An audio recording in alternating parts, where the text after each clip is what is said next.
L'invraisemblable histoire de Bao le Foulani et le gros poisson par Semia Memi.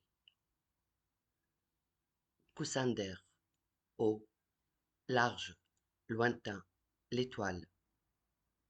Ligne de main, jeune, sage, marcheur, combien? Une mère chantant, nourrisson, coïncidence, le tapis bleu, fougue, en dessous, rugissant. Montagne d'eau surgir, océan, vertige. Saisissant les rênes du cheval, la montagne dévore, les gens, j'ai vu. Presse le temps, colère, pleurs, silence. Personne, les mains, seulement les racines. Si seulement je pouvais nager comme je peux monter. Grand-père, disparaît. Violence, dessous, haut, océan, dans les yeux, les oreilles, la bouche, tout, vertige, gros poisson. L'obscurité, l'eau, chaude, torride, ventre, maman, le piège, sombre, l'air, très sombre, le temps, a beaucoup perdu. Il regarde, mais fourmis dévorent, peau, crachant, gros poisson, rive, marcheur, gros, yeux. J'ai arrêté de traduire. Alors Giacomo a arrêté l'enregistrement et m'a regardé curieusement. Je ne suis pas sûr, répondis-je. C'est une traduction littérale des propos du migrant, mais je ne suis pas sûr de comprendre tout le vocabulaire de sa langue. Veut-il réellement dire qu'une baleine l'a avalé, puis recraché sur la plage, ou est-ce simplement une métaphore? C'est ce que l'interprète qui a assisté à l'interrogatoire avec les autorités locales a dit, affirma Giacomo. Il confirme que le migrant parlait une langue étrange, proche des langues foulani, mais qu'il ne parvenait pas à distinguer le dialecte. C'est pour cela que je t'ai appelé Sarah. À ma connaissance, tu es la seule véritable experte dans ce domaine. Tu pourras nous éclairer sur la vraie version de son histoire. C'est vrai, j'aurais pu, mais c'était un dialecte que je n'avais jamais entendu auparavant. La langue foulani contient plusieurs dialectes et je parle couramment la plupart d'entre eux. Certains partagent beaucoup de vocabulaire avec, mais la grammaire et la structure diffèrent. Ce langage est vraiment étrange. Par exemple, lorsqu'il parle de la ligne de lendemain, veut-il signifier l'horizon, l'endroit où le jour se lève? Quand il dit étoile, veut-il dire la lune ou le soleil? L'accident du bateau qu'il a emmené avec les autres migrants et qui a chaviré, s'est-il produit de nuit ou de jour? Et ce gros poisson dont il parle, est-ce vraiment une baleine ou un bateau dans le ventre ou le fond duquel il a passé un laps du temps? Et ce liquide brûlant veut-il dire la sécrétion gastrique de la baleine ou bien l'huile du moteur du bateau qui lui a brûlé la peau? Et qu'entend-il même par les montagnes qui ont émergé au milieu de l'eau? J'ai continué à exposer toutes les hypothèses qui pourraient aider à traduire les propos du migrant tandis que Giacomo continuait de scruter le grand morceau de papier devant lui, étalé comme un échiquier, faisant aller son regard entre l'ordinateur devant lui et les lignes et les cases vides, comme s'il essayait désespérément de tirer profit de mes explications enthousiastes sur les subtilités linguistiques du langage Fulani et Swahili, et qui paraissaient ne lui servir en rien. A-t-il mentionné le pays d'où il vient? Ai-je demandé, prise au dépourvu par sa réaction disproportionnée face à la situation. Seriez-vous ici s'il l'avait fait? Cela fait 3 semaines qu'il a été ramassé entre la vie et la mort sur la plage de Mandelo. Tout le monde l'a interrogé. Les immigrés qui attendaient ici d'être expulsés lui ont parlé en vain. Tout ce qu'on a pu comprendre de lui, c'est qu'il vient du pays de la grande source. Personne ne sait où se trouve ce pays, et il ne cesse de parler de ce gros poisson, la baleine qu'il a avalé. Il a été placé sous surveillance à l'hôpital. Le rapport du médecin est très clair. Il ne fait état d'aucun symptôme de maladie mentale qui pourrait expliquer cette étrange histoire qu'il a inventée. Rien dans son récit ne tient la route. J'ai écouté Giacomo alors qu'il déversait tout son cœur. Les mots se bousculaient sur ses lèvres, l'étouffant comme s'il s'agissait d'une affaire personnelle. Il n'était pas comme ça. Je connaissais Giacomo depuis un temps. Je l'avais rencontré pour la première fois dans l'un des camps en Afrique centrale. J'avais été invité à servir d'interprète lors d'une réunion de médiation diplomatique afin d'apaiser les tensions entre deux tribus rivales. Il travaillait avec Médecins sans frontières, et je le voyais, sous les tirs soigner les blessés, réconforter les femmes et les mères, nourrir les bébés, avec un sourire charmant qui ne quittait jamais son visage hâlé par le soleil africain qu'il aimait tant. Je me souviens l'avoir vu une fois, à la fin d'une journée éprouvante, jouer avec les enfants qui grimpaient sur ses épaules et le chevauchaient turbulent, tandis que, riant, il les faisait tourner en imitant un cheval agité et hennissant. Mon cœur déborda de tendresse. Je pensais que j'étais tombée amoureuse de lui. Jeunesse. Beaucoup de temps s'est écoulé depuis notre première rencontre. Nous avons côtoyé la misère, la mort et l'enfer. Puis la vie nous a emmenés vers des chemins différents. Lorsqu'il m'a appelé il y a 2 jours, je n'ai pas hésité à venir. C'est le travail d'une journée, m'a-t-il dit. Tu arriveras à Mandelo tôt le matin et tu seras dans un avion pour Paris en fin de journée. Je ne m'attendais pas à le trouver aussi stressé. Il doit être habitué à de telles manigances. Les migrants qui cachaient la vérité prétendent l'amnésie ou inventent des faits horribles dans leur pays ou leur village pour ne pas être expulsés vers l'enfer qu'ils ont fui. Beaucoup de choses ont changé. Les consignes sont devenues très strictes et ce système humanitaire dont on s'enorgueillit comme emblème de civilisation est devenu un lourd héritage qui embarrasse les pays du Nord. Les hommes politiques élaborent de beaux discours, mais l'essentiel est le même. Nous ne voulons pas de vous. Inutile de demander. Je te comprends parfaitement. C'est tout ce que j'ai dit. Puis j'ai ajouté, comment puis-je t'aider, Giacomo? Parce qu'honnêtement, je ne vois pas ce que je peux faire de plus que mon précédent collègue. Cette langue est intraduisible. Je sais, a-t-il répondu, la voix adoucie. Lorsqu'il a été interrogé par les autorités ici, son état de santé et les brûlures sur ses mains ont empêché la prise de ses empreintes digitales. Son image biométrique a été envoyée à Interpol. On n'a rien trouvé à son sujet. Ils l'ont envoyé au département de l'immigration et il est mon travail maintenant. Et moi, je n'ai rien, ni pays d'origine, ni pays de transit, ni trace du bateau ou de l'identité des passagers. Les autorités côtières n'ont reçu aucun signal Mayday depuis plus de 4 semaines. Aucun corps n'a été retrouvé sur les côtes de l'île. Le voyage dont il parle n'est qu'un fantôme. Il n'a pas pu passer une semaine dans le ventre de la baleine comme il le prétend.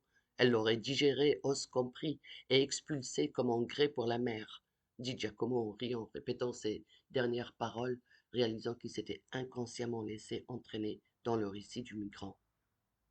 Soudain, une forte odeur envahit les lieux. Face contre terre, je regardais les bulles de salive sortir de ma bouche et atterrir au fond de la buse des toilettes. Quelque chose de mon corps essaie de le retourner comme une chaussette. J'entendais la femme de ménage debout derrière moi tenant un rouleau de papier toilette et attendant que je termine ma soirée de vomissement, divagant dans un français approximatif. C'est vraiment étrange. Le centre fournit l'eau et la nourriture, mais ils insistent pour cuisiner eux-mêmes, avec les mêmes ingrédients que nous, les mêmes additifs, les mêmes épices, mais leur nourriture a une odeur accablante qui vous retourne l'estomac. Même les voisins du centre s'en plaignent.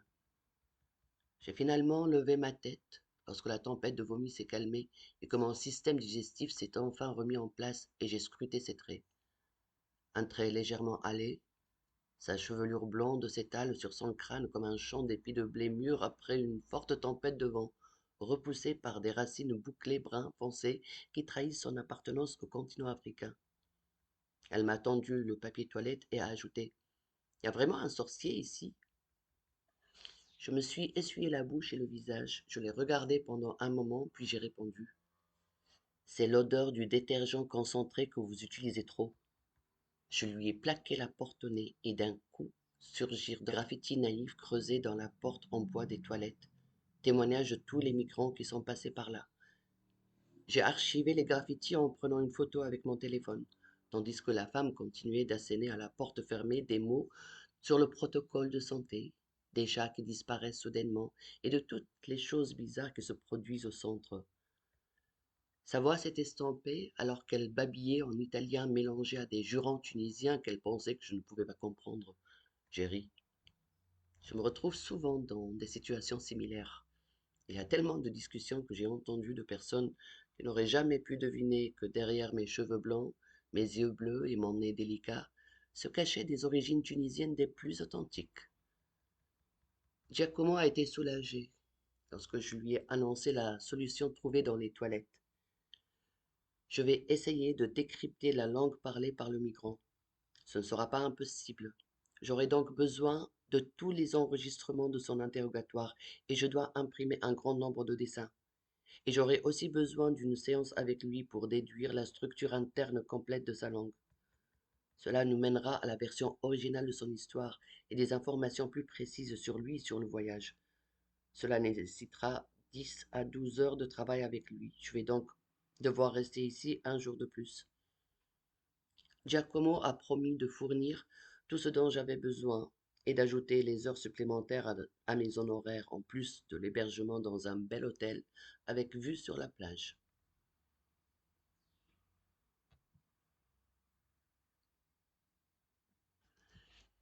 Les cris d'enfants s'élevant dans la piscine se mêlent à la voix du micro. Le logiciel sur lequel je travaille prend du temps à décoder la langue étrangère alors que j'étais assise dans la salle de bain en train de réaliser un test de grossesse. C'est le troisième test que je fais depuis l'arrêt de mes règles. Je ne comprends pas à quoi je m'attendais en le refaisant. À chaque fois, j'espère que cette ligne rose n'apparaîtra pas devant moi, annonçant le dangereux écart que ma vie allait prendre. Je n'ai encore rien dit à personne, même pas à Ronnie, mon mari. Comme il est doux, et quelle chance j'ai de l'avoir. Depuis notre mariage, il ne me l'a jamais demandé explicitement, mais ces derniers temps, il n'a cessé de faire des allusions. Il a sauté de joie quand je lui ai annoncé que j'allais mettre un terme à mon travail international et m'installer à Paris pour enseigner et écrire, et que j'envisageais vraiment à avoir un enfant qui ferait de lui un père et de nous une famille. Il a mis un pouce sur mon message, où je lui disais que je restais à Mandelo une nuit de plus. Pas de joie. Habituellement, il met un cœur sur tous mes messages. Je restais à regarder les 3 points dansés devant moi sur la barre de texte. Il écrit quelque chose. C'est-il pour mon histoire avec Giacomo? Je ne me souviens pas lui en avoir parlé. Enfin, j'exagère quand je l'appelle une histoire. C'était une belle illusion, une résultante logique du paradoxe de la mort et de la vie. Les points ont disparu et j'ai rien reçu. Je suis devenu tendu. J'ai tapé une ligne pour lui dire que j'étais enceinte, puis j'ai supprimé. Je le surprendrai quand je reviendrai. Ou peut-être devrais-je attendre. Je tergiverse comme d'habitude. J'ai besoin de temps pour réfléchir. Les cris hilarants des enfants ont couvert le son de mon conflit intérieur. Pourquoi ai-je accepté cette chambre avec vue sur la piscine? J'ai fermé la fenêtre. La voix du Foulani envahit la pièce. Une voix plate, un accent qui se termine sur une certaine tension, un temps bien différent du temps rond habituel des Africains subsahariens. Il vient peut-être d'Afrique de l'Est, de Somalie, Éthiopie, Érythrée. À ma connaissance, il n'y a pas de groupe isolé parlant une version spécifique du Peul dans ces pays.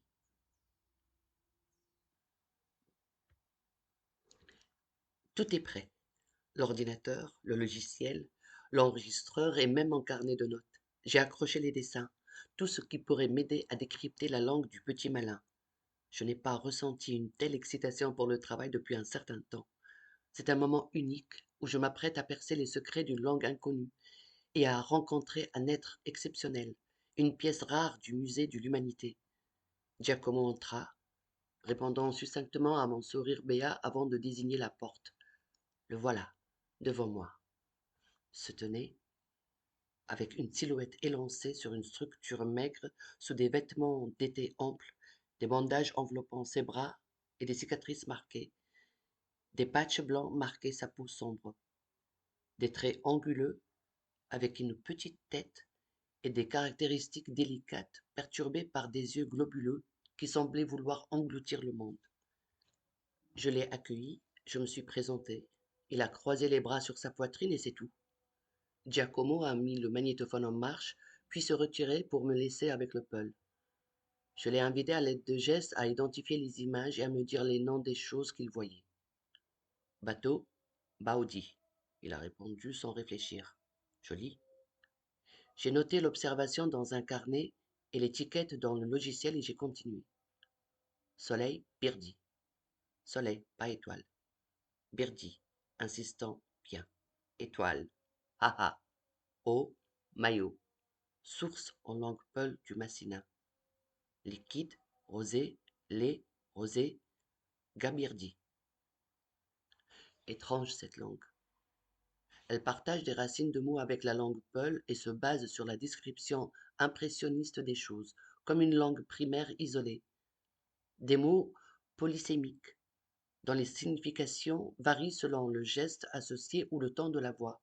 Grammaire simple, phrases courtes, mots majoritairement sensoriels et impressionnistes, non abstraits. Et le plus étrange, c'est que c'est une langue totalement neutre, et il n'y a pas de masculin ou de féminin dans les noms, les verbes et les pronoms.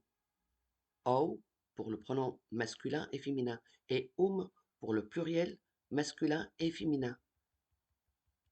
J'ai failli applaudir cette découverte, et j'étais enthousiaste à l'idée de m'aventurer davantage dans les champs de cette langue unique. Je n'ai pas senti le temps passer, j'ai regardé l'heure. 6 heures se sont écoulées en compagnie du migrant Paul sans que je m'en aperçoive. Je me suis excusé, il ne s'en est pas soucié et est resté enthousiaste. Ses yeux brillaient d'un éclat étrange qui les rendait encore plus proéminents, comme s'il se droguait des mots qu'il prononçait. J'ai esquissé un léger sourire et j'ai continué. Il s'est arrêté quand je me suis arrêté sur l'image de la baleine. Njabogu Godi. Il a serré les lèvres quand je lui ai fait comprendre que nous allions prendre une pause, puis continuer. J'ai cédé à l'invitation insistante de Giacomo au restaurant, à condition de ne boire que du jus. Je suis au régime, lui ai-je répondu quand il m'a demandé la raison de mon état. Il a parcouru mon corps du regard. Pas besoin de ça, tu n'as pas changé. J'ai essayé de cacher mon trouble et je l'ai devancé vers la sortie. En chemin, à travers l'ouverture de la porte de la cuisine, j'ai vu le Peul assis, fixant d'un regard intense la surface de la table à manger où il était assis, alors qu'une migrante mettait un plat d'aloco devant lui. J'ai été étourdi par la soumission qui se dégageait d'elle, comme si je regardais à travers une porte menant à une autre dimension. Une autre femme est apparue, elle portait un enfant. Elle s'est assise à côté de lui avec révérence, le regardant avec gratitude pendant qu'il caressait la tête du petit. Qu'est-ce qui se passe? Le récit s'est répandu dans le centre d'accueil ici et les centres de l'île, m'a expliqué Giacomo, alors que nous étions assis à une table surplombant la plage. Il parle de l'histoire du Foulani et de la baleine, et le mystère de la disparition étrange de certaines embarcations clandestines en haute mer. Certains disent que c'est la malédiction et que Dieu est en colère contre l'homme. Alors il a envoyé les grandes baleines pour se nourrir des fruits de la terre dans les fêtes de chasse terrifiantes. C'est ce qui explique, selon eux, la diminution du nombre de voyages de fortune en provenance du sud de la Méditerranée. J'ai partagé le rire de Giacomo alors qu'il nous racontait l'évolution de l'histoire, tandis que je contemplais la plage parsemée de vacanciers, nageant et exposant leur corps au soleil. Une atmosphère de légèreté et d'insouciance, contrastant totalement avec la gravité de la situation et l'idée qui me trottait dans la tête. La superstition sert toujours les intérêts des puissants. Elle est transmise par les faibles qui y croient et lui donne la force nécessaire pour devenir leur réalité, adaptant leur vie, dictant leur action et traçant des limites que les puissants s'empressent de dessiner. Sur un bateau pneumatique, l'eau nous entourait de toutes parts. Le soleil est sur le point de disparaître derrière l'horizon. Nous étions nombreux, jeunes et vieux, femmes et enfants. Une mère chantait en berçant son bébé quand la vague a secoué le bateau. Puis un tourbillon nous a entourés et nous avons entendu un rugissement. Les baleines sont apparues soudainement, surgissant comme des sommets de montagnes. Je me suis accroché aux cordes du bateau. J'ai vu les baleines avaler les gens, des cris et des pleurs, jusqu'à ce que le silence envahisse tout. Tout le monde a disparu, sauf un vieil homme agrippé au bateau. Je me suis jeté à l'eau.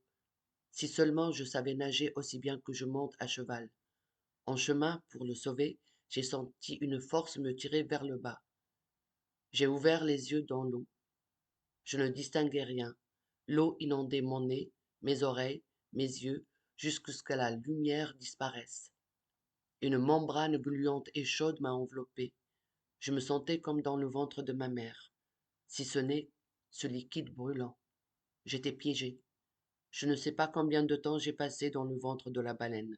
Quand j'ai ouvert les yeux, les fourmis dévoraient les lambeaux de ma peau brûlée, et un groupe d'enfants blancs me fixait avec de grands yeux étonnés.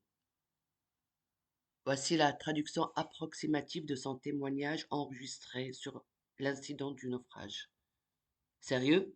Rétorqua Giacomo d'un ton sec, puis ajouta: L'histoire de la baleine n'était donc pas un écart de traduction? D'après le calcul du logiciel, la marge d'erreur ne dépasse pas 5%. Et non, ce n'était pas un écart de traduction. Alors, sous la rubrique type d'embarcation, j'écris barque pneumatique plus le ventre d'une baleine? Drôle de correspondance, oui, répondis-je avec un sourire amusé qui s'est rapidement estompé face au regard noir qu'il m'a lancé. J'ai ravalé ma gêne et j'ai continué la traduction. Au bord de la rivière, un petit village. 10 cases et la nôtre. 100 têtes, vaches et chèvres, 3 chiens et un cheval que je monte. Notre village s'appelle la Grande Source. L'école est dans la case du vieux sage. Nous apprenons à soigner les vaches et à faire des calculs. Je ne lis pas la langue des Blancs. Imbaï le fait. Il lit le journal et nous raconte. Il a dit que le roi nous promet. Alors c'est une monarchie? A demandé Giacomo. Et il parle du roi du peuple au Peul. C'est un titre tribal honorifique. Sa mission est de résoudre les conflits entre les différents groupes Peul et de servir de médiateur entre son peuple et les autres gouvernements. Ai-je expliqué à Giacomo. Demande-lui si le roi habite dans leur village. Non, répond le Fulani. Il faut marcher 2 semaines pour le rencontrer. Mon père voulait le voir avec des gens du village, mais ma grand-mère l'a interdit. Elle lui a dit que nous n'avions pas besoin d'un roi pour nous protéger. Que vous a promis le roi? Que les yachts n'attaqueront pas les habitants de la Grande Source. Imbaï a dit que les yachts étaient très en colère. Ils voulaient que nous partions. Soudain, Giacomo s'est collé à moi et m'a murmuré à l'oreille. Je crois qu'on l'a eu. Les yachts se trouvent au Cameroun, je le sais. J'ai scruté son visage, compatissante de devoir éteindre la joie de la victoire qui s'y affichait. Ils sont aussi au Tchad et en République centrafricaine. Et peut-être que des groupes d'entre eux ont migré vers d'autres pays à la recherche d'eau ou de sécurité. Tu sais comment c'est en Afrique. Ceci est un interrogatoire de routine. Nous sommes d'accord? J'ai ajouté cela car j'ai commencé à sentir que l'interrogatoire se transformait en une enquête policière.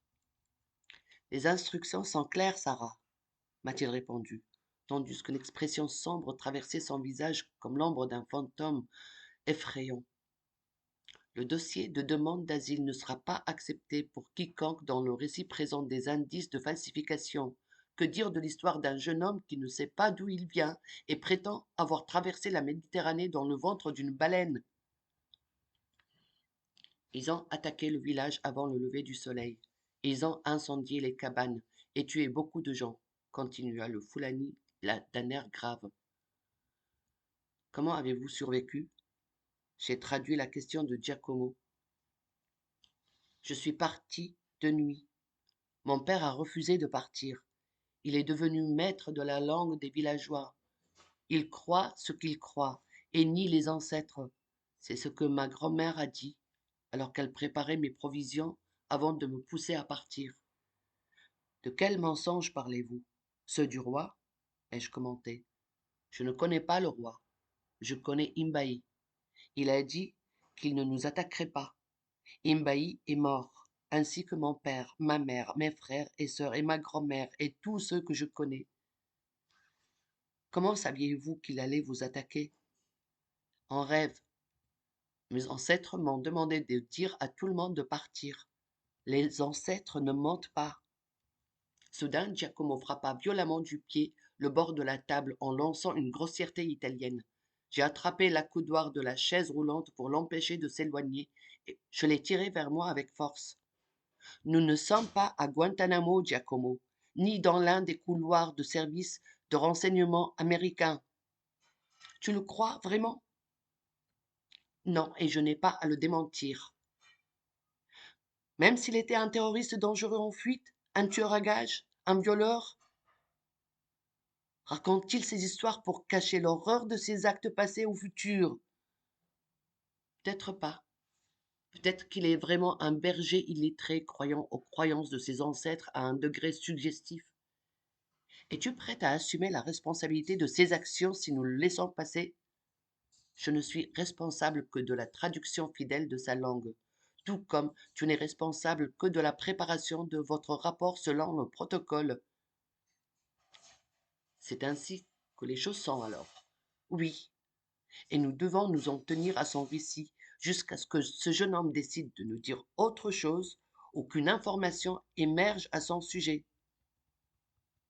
Il m'a répondu avec un regard consterné, puis a détourné le visage de moi, alors que le Foulani nous observait imperturbable. Quelle est la signification de rêver de vos ancêtres? Ai-je demandé, essayant de dépasser la situation. Je suis Bao, l'élu, expliquai-je à Giacomo. Bao est le nom que nous avons dans nos dossiers. Quel est ton vrai nom? Je n'en ai pas d'autre. Tous nos ancêtres portent le même nom, et quand je mourrai, je les rejoindrai. C'est ce que m'a expliqué ma grand-mère lorsque je lui ai raconté que mes ancêtres me rendaient visite en rêve. Elle m'a huilé les cheveux ce jour-là, et égorgé une vache, cuisiné et nourri tout le village. Vous avez dit que vous étiez parti la nuit de l'attaque. Comment avez-vous découvert que tous les autres étaient morts? Les nouvelles de la mort ont des ailes. Où étiez-vous lorsque vous avez reçu la nouvelle? A demandé Giacomo en essayant de le coincer. Une grande ville. Je l'ai atteinte après 2 jours de marche. Le nom de la ville? Je ne sais pas. Tu ne sais pas, bien sûr, commenta Giacomo l'air exaspéré. Comment est cette ville? Grande, bruyante, sale, comme toute autre ville du Sud. Et t'as demandé à personne dans quel lieu de la planète tu te trouvais. Tu n'as pas vu de panneau, d'indication. Bao s'est arrêté et a fixé sur moi ses yeux exorbités. J'ai tressailli. Je ne lis pas les écritures des Blancs. Je ne retiens des noms que ceux qui me sont utiles ou ceux que j'aime. Je n'ai pas aimé cette ville, répondait-il avec un calme effrayant. Puis continua à décrire son parcours qui a duré 4 ans, en commençant par les Peuls avec lesquels il a traversé le désert, les hommes masqués qui l'ont vendu dans un pays près de la mer où il a été emprisonné et a travaillé dans les champs comme esclave. Ensuite, il a raconté comment il a réussi à s'enfuir avec 3 autres personnes vers un autre pays, probablement la Tunisie, selon la description, comment ils l'ont aidé à travailler avec eux dans une ferme d'oliviers jusqu'à ce qu'il collecte le prix du voyage. Il a ensuite continué à décrire la traversée, l'incident, la baleine qu'il a avalée et la période qu'il a passée dans son ventre jusqu'à ce qu'elle le recrache sur le rivage. J'ai beaucoup hésité avant d'appeler Giacomo et de lui demander de m'accompagner pour une promenade nocturne. Le voilà qui émerge parmi la foule des promeneurs, avançant lentement vers moi le long du trottoir de la plage. Je sais que beaucoup de choses ont changé en nous depuis notre séparation, avec la promesse de nous retrouver quelque part dans le monde. Chacun a pris son propre chemin, mais j'ai laissé quelque chose avec lui, quelque chose qu'il a emporté avec lui en continuant son parcours de soldat de première ligne dans l'armée de l'humanité, combattant courageusement les maux du monde, jusqu'à ce qu'il finisse par s'installer ici, à Mandelo, cette petite ville heureuse. Et le voilà au milieu des touristes et de l'agitation estivale, se tenant devant moi comme un vieux bâtiment en béton habité par la déception. J'ai peut-être besoin de vacances, ne t'en fais pas, répondit simplement Giacomo, quand je lui ai demandé la raison de son stress inhabituel. Il m'a remercié d'avoir accepté de rester jusqu'à ce qu'il termine l'interrogatoire, puis m'a invité à une promenade agréable pour me faire découvrir les plages de Mandelo, les plus belles sur l'île de Sicile.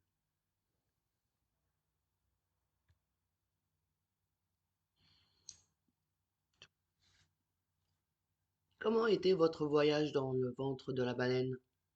J'espère que c'était une traversée agréable. Et où était ton siège?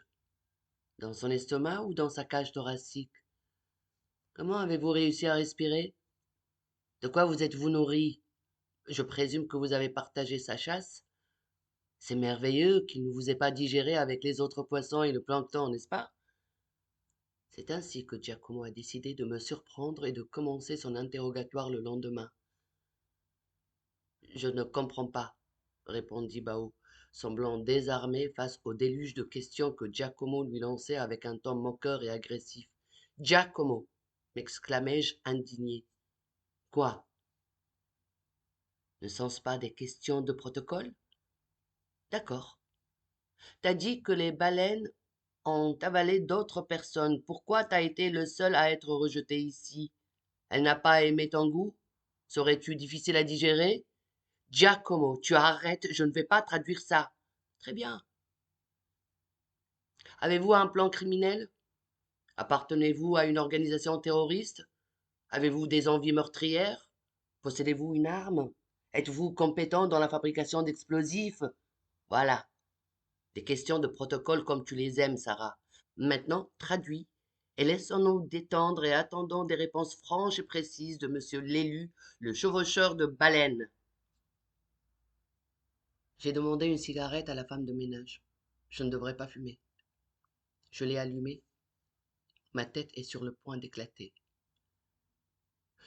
Tu veux le renvoyer d'où il vient, quoi qu'il en coûte, n'est-ce pas? Ai-je lancé à Giacomo dès qu'il m'a rejoint à l'extérieur. Ne devrait-il pas nous dire d'où il vient d'abord? Il me répondit d'un calme irritant. Pourquoi en faire une affaire personnelle?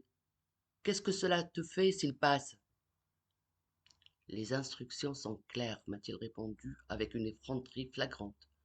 Et le nombre total de migrants passant par les centres d'hébergement temporaire pour les centres d'asile doit être réduit à zéro ou à un nombre équivalent. Zéro ou l'équivalent de zéro? J'ai répondu en riant. Et les 3 migrantes que vous allez transférer au centre d'asile sont-elles des fractions de zéro? Leurs récits et identités ont été vérifiés. Une organisation féministe leur a rendu visite et a pris en charge leur demande d'asile. Puis il continuait à fournir des informations sur les instructions, les accords et les enjeux d'une manière condescendante, comme si j'étais sous son autorité. Soudain, je me suis rendu compte que, en raison de ma sympathie équivoque envers un vieil ami, je me suis retrouvé une fois de plus impliqué dans des questions qui me faisaient détester mon travail avec les organisations humanitaires. J'essayais de rester neutre, concentré uniquement sur la tâche de traduction, détournant mon esprit des pensées concernant tous ces détails, toutes ces questions et structures linguistiques ridicules et ces mots vides de sens. L'auberge où je résidais, où le prix d'une nuit suffirait à nourrir une famille africaine pendant toute une année, le salaire exorbitant que je recevais pour une heure de travail, des sommes énormes dépensées pour lutter contre la pauvreté, la faim, le terrorisme et la guerre, alors que l'injustice règne toujours en maître sur le monde. Je lui ai vomi au visage tous les mots que je refoulais. Non, ce n'étaient pas les hormones de grossesse derrière mon état de nausée persistante que je ressentais. C'était le dégoût jusqu'à la moindre cellule de mon corps, de ce fiasco qu'on a fabriqué et dans lequel je m'apprête à mettre un enfant. Pourquoi tu ne démissionnes pas, puisque tu es aussi dégoûté? Tu attends une promotion, c'est ça? J'ai ajouté en réponse à son silence. Je suis fatigué. D'un coup, le corps puissant et harmonieux qui m'a fait fondre de désir autrefois s'est soudainement transformé en une masse de chair et de muscles qui bouffe l'espace, aspire l'air et assombrit le ciel. Je ne souhaite qu'une chose, qu'il disparaisse de ma vue. Tu dois m'aider, Sarah, dit-il en me tenant fermement par le poignet quand je m'apprêtais à partir, une expression de terreur ressurgissant clairement sur son visage. Ne te laisse pas tromper par les plages et l'ambiance légère à Mandelo. La situation devient de plus en plus tendue ici. La colère commence à gronder, annonçant une explosion imminente. Les habitants s'organisent en comité pour défendre leur mode de vie, faisant des déclarations condamnant le complot du grand remplacement. Toute personne travaillant avec des organisations humanitaires, des services d'immigration et d'asile est désormais considérée comme l'ennemi de la société, accusée de trahison. On arrache le pain de la bouche des citoyens pour nourrir les étrangers, ils disent.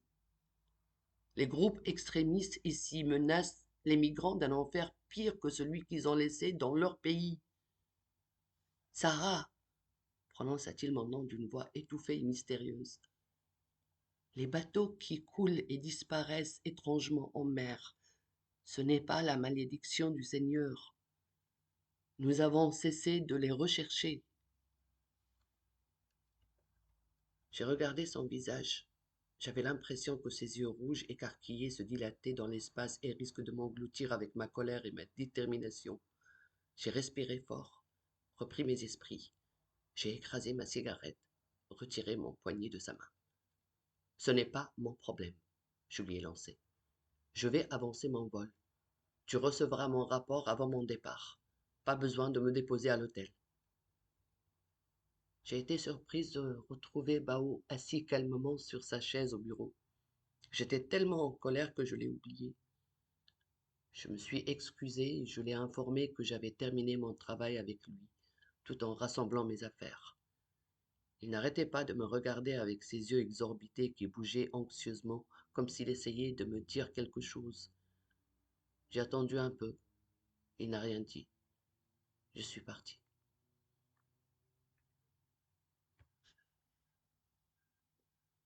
J'ai traversé la cour vers la porte du centre. La femme de ménage parlait avec les trois migrantes et partageait leur repas. J'ai emprunté le chemin en pente vers la plage où se trouve l'hôtel, noyé dans la marée de ma colère. Je ne sais pas comment je suis arrivé à ma chambre. J'ai sorti ma petite valise du placard pour rassembler mes affaires. Je ne dois rien oublier. Mes produits de beauté dans la salle de bain, ma brosse à dents, mes compléments alimentaires et mon livre sur la table de chevet. J'ai été surprise par la quantité de mes affaires et leur dispersion dans la chambre, comme si j'avais l'intention de m'installer ici pour toujours. C'est étonnant la vitesse à laquelle nous nous approprions les chambres d'hôtel et les possédons même pour quelques heures, comme si c'était une autre chance pour une nouvelle vie dont nous ne voulons pas perdre une seule minute. J'ai encore du temps pour profiter de ma vie parallèle. J'ai dénoué ma robe et glissé dans l'eau tiède de mon bain. J'ai respiré profondément pour vider mon esprit. Soudain, les questions ont jailli dans mon esprit comme des bulles de savon à la surface du bain. Pourquoi Bao insiste-t-il sur cette histoire de baleine? Son récit manque de beaucoup de détails pour préciser les dates, les itinéraires, les noms de pays et les personnes rencontrées, mais dans l'ensemble, c'est une histoire cohérente. Pourquoi insiste-t-il sur l'affaire des baleines qui nuit à sa crédibilité? Même si cela lui était arrivé, ce qui est évidemment impossible, il aurait pu passer à côté de ce détail. S'il ment vraiment et invente toute cette histoire, pourquoi ne mentionne-t-il pas les vrais noms, lieux et dates? Est-ce qu'il ne les connaît vraiment pas? Les noms ne signifient-ils vraiment rien pour lui? Pourrait-il vraiment être un prophète? Mon cerveau continuait à bouillonner de questions absurdes sans réponse. L'eau est devenue trop chaude. J'ai sauté dehors, laissant de petites flaques d'eau derrière moi. J'ai allumé l'ordinateur portable et j'ai tapé quelques mots-clés. Une attaque contre un village Peul. La grande source. Lutte pour l'eau. Il y a 4 ans. 2015. Les résultats défilent sous mes yeux. Un massacre dans le nord du Mali. Où exactement? La plupart des articles ne mentionnent pas les noms des villages. Nord du Mali, près du fleuve Niger. Où? C'est peut-être une affaire d'Afrique, les noms n'ont pas d'importance. Quelques sources en français, même chose. C'est ici, janvier 2015, massacre de Yirkou. Environ 200 Peuls ont été tués par la milice Koglewegu. Avril 2015, le voici. Avril 2015. Attaque contre Arbinda dans le Soum, au Burkina Faso. 160 personnes. Pour la plupart des villageois Peuls ont été tués par des hommes armés anonymes. L'attaque a eu lieu à 5 heures du matin. Des hommes armés à moto ont incendié les maisons et les entrepôts et ont tiré sur les habitants. Les événements correspondent au récit de Bao. La plupart des massacres se ressemblent, mais pourquoi pas? Quel âge avait-il alors? 16, 17. Voir se faire assassiner toute sa famille, après l'avoir prévenu, se faire pousser par sa grand-mère à fuir, puis souffrir pendant 4 ans, c'est tout un traumatisme. Est-il possible qu'il soit réellement un prophète? Giacomo était étrangement placide quand il lisait mon rapport, avec toutes les découvertes que j'avais passé la nuit à vérifier. J'ai dépassé un peu les protocoles pour toi en insérant mes déductions dans le rapport. J'espère que tu es content, lui dis-je.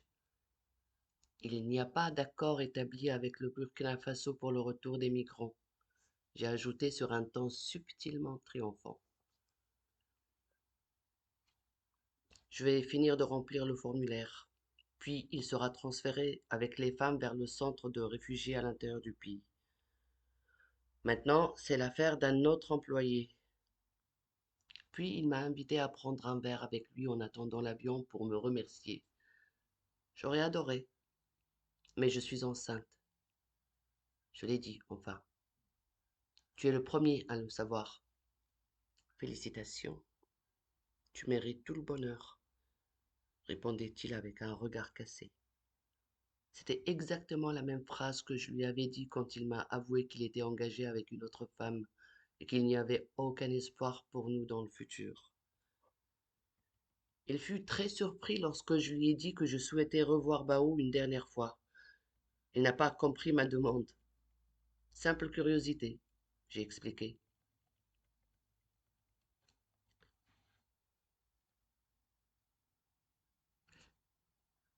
Younes ou Jonas? J'ai posé la question à Bao si soudainement, dans l'espoir d'arriver à troubler son calme inébranlable et provoquer une expression involontaire qui pourrait m'aider à résoudre cette énigme. Il est resté calme avec le même sourire amical qu'il avait lorsqu'il m'a vu en entrant dans le bureau où Giacomo m'a laissé pour aller faire d'autres courses. L'histoire des baleines.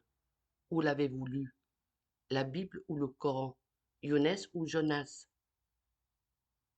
Je ne connais ni l'un ni l'autre, il m'a répondu calmement. Je lui ai expliqué que c'était deux noms pour le même prophète. Le premier par les musulmans et le second par les chrétiens, et je lui ai dit que dans les deux versions, Younes ou Jonas a été noyé par Dieu, qui a ensuite envoyé la baleine pour le sauver et lui donner une leçon pour avoir quitté sa famille sans autorisation. Je ne connais pas ton Dieu. J'ai vu des gens sur le bateau lever les yeux vers le ciel alors que nous étions entourés de baleines, mais il n'est pas venu.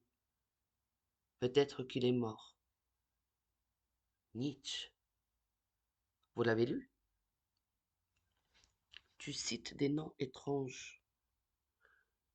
Nous ne lisons pas des livres dans ma tribu. Ma grand-mère m'a dit que nous devions toujours plier bagages quand les gens des livres nous poursuivaient en colère. Nous n'avons besoin ni de rois ni de livres. Notre vie est simple. L'eau coule, nourrit la source, fait germer les plantes, les vaches broutent. Nous buvons leur lait et remercions le ciel, l'étoile brillante et les arbres. Nous aimons, on construit une case et les enfants viennent. Ils apprennent à compter les noms des choses et la médecine. Chaque fois que nous arrivions dans un village, nous choisissions un endroit isolé. Ma grand-mère cuisinait et invitait tout le monde à manger. Elle criait: nous ne sommes pas venus vous disputer votre religion ni construire des temples qui rivaliseraient avec vos églises et vos mosquées. Nous sommes des nomades de passage. Nous ne faisons que paître nos vaches et ne toucherons pas à vos cultures. Nous serons vos amis. Nous nous réjouirons de votre bonheur et partagerons votre chagrin. Puis quand la rivière sera sèche, nous passerons notre chemin. Grand-mère attendait. Ce n'est qu'après que les gens avaient mangé qu'elle donnait un nom au lieu, et on construisait les cases. Est-ce qu'ils avaient l'habitude de comprendre ce qu'elle dit? Ce sont des mots que nous avons ramassés comme des fleurs au cours de notre voyage. Nous ne prenons que ce dont nous avons besoin. Trop de mots créent des pensées tristes et de la colère. Nous avons peut-être compris d'où vous venez, mais vous ne nous avez pas dit où vous allez. Pourquoi êtes-vous passé par ici? Il a sorti une photo enveloppée dans du plastique, la photo d'un jeune marchand dans ce qui ressemble à une forêt. Derrière lui se trouve une source qui coule. Kuman, l'ami d'Ambai. Il la lui a envoyé depuis un village au nord. Il dit que ce n'est la terre de personne. Il y a une source qui ne tarit jamais. Et très peu de gens, comme nous, ils vivent dans des cabanes en bois, partagent la terre avec le bétail et les étrangers, combattent l'ennui avec gentillesse. Ma grand-mère m'a rendu visite en rêve et m'a invité à y aller. Elle m'a demandé d'être gentil, de sourire et de ne pas me mettre en colère. Elle m'a promis que d'autres suivraient. Ma grand-mère ne ment pas. J'ai retourné la photo. Il n'y avait ni numéro ni adresse dessus. Je l'ai prise en photo avec mon portable. Je l'ai examinée sur Google. Il y a eu de nombreuses suggestions. Il pourrait s'agir de la Roya, zone frontalière entre la France et l'Italie. Cela pourrait être en Suisse. Le vieux continent compte de nombreux endroits de ce type, de grands champs étendus, des montagnes et des forêts avec des sources et de la verdure. Tant de migrants issus de terres en déshérence trouveraient ici leur bonheur. J'ai imaginé le voyage du tout premier homme venu d'Afrique et le voici devant moi, après avoir traversé les chemins de la mort, fuyant la pauvreté et la souffrance, retraçant le chemin de ses ancêtres vers le nord. Je l'imaginais à cet endroit sur la photo. J'imaginais ses arrière-petits-enfants dans 1000 ans. Pourquoi tant de gens résistent-ils désespérément à cela? Personne ne peut résister au flux naturel de l'évolution. Peu importe que vous ne croyiez pas à mon histoire avec la baleine, dit-il en me faisant revenir de mes divagations. Tout ce qui compte, c'est que vous soyez gentille, Sarah. Il a prononcé mon nom. Les larmes submergeaient mes yeux d'un coup, avant que je ne franchisse le seuil de la porte en me précipitant. J'ai été arrêté par ces mots. Ce sera une fille, certainement. Je me suis figé. Je ne me suis pas retourné. Un moment, je suis parti. C'est l'histoire dont j'ai été témoin et vécu. Peut-être étais-je trop myope pour saisir toute la vérité. Peut-être que les hormones de grossesse ont eu un impact sur ma compréhension et mon évaluation de certaines choses. Mais tout ce que j'ai dit est documenté et archivé dans un rapport avec des enregistrements vocaux. Même si j'avais arrêté de travailler, j'étais toujours une interprète assermentée, et je n'ai jamais été complice de ce qu'a fait Bao le Foulani, ou Ziad comme vous l'appelez. Je ne l'ai jamais aidé à tromper les autorités de l'immigration, comme le prétend mon vieil ami Giacomo, qui ne cesse de m'accuser à chaque fois que le sujet est abordé avec des amis et des connaissances que nous avons en commun, dis-je en sirotant mon cocktail lors d'un dîner entre amis. J'ai découvert la vérité comme n'importe quelle autre personne. 4 ans se sont écoulés. J'étais à la maison. Ronnie, mon ex-mari, jouait avec notre petite fille, qui organisait un goûter avec sa poupée préférée, tout impliquée dans son petit monde. Oui, j'ai donné naissance à une fille, et pendant un moment, j'ai vraiment pensé que j'avais peut-être rencontré un prophète. Bien sûr, j'ai pensé à la possibilité que la femme de ménage ait deviné ma grossesse, puis bavardé avec les femmes du centre. Peut-être m'a-t-il entendu parler à Giacomo et que pour bien ficeler son histoire, il a pris le risque à raison de 50% d'erreur. Malgré ça, son histoire m'inspirait tant. Jusqu'au jour où j'ai allumé la télé pour regarder mon émission culturelle préférée. Il m'avait déjà invité à l'occasion de la sortie de mon premier livre sur la linguistique. Je n'en croyais pas mes yeux et mes oreilles quand je l'ai vu. C'était lui, avec sa peau noire et ses yeux exorbités qui voulaient dévorer le monde. Il répondait en croisant les mains sur son cœur à la présentation de l'animateur sous le nom de Ziad Chouchan, le poète et écrivain tunisien autodidacte. Ronnie et ma fille se sont alertés et ont cessé de jouer, alors que moi je criais non, ce n'est pas vrai. Je l'écoutais parler dans un français correct, de la façon avec laquelle il a reconstitué l'histoire de ses supposés ancêtres, comment ils atteignirent le sud de la Tunisie et comment il imaginait la langue primaire qu'il parlait au village de la Grande Source, sur les rives du fleuve Niger, dans une zone frontalière entre le Mali et le Burkina Faso. Comment il a utilisé son imagination pour poursuivre l'itinéraire de Baou, son protagoniste, jusqu'à ce qu'il atteigne la Roya, à la frontière italo-française, où il a écrit son livre après qu'il s'est installé dans une communauté anarchiste. J'ai continué à rire de manière hystérique, surprenant ma fille, mon mari, et tout ce que j'ai dit c'est: il n'est pas un prophète, il est tout simplement un génie.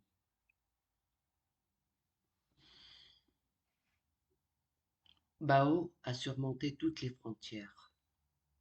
Il a compris l'absurdité du système, s'en est moqué, et nous a moqués aussi.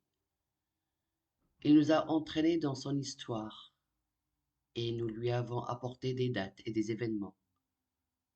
Bao n'a pas mentionné comment il a traversé la mer. Je suis curieuse de le savoir, mais peu importe. Ce qui est sûr, c'est qu'il n'a pas traversé dans le ventre d'une baleine comme il le prétendait. Il a simplement voyagé à travers la langue et les mots, voguant sur l'insondable océan de l'imagination.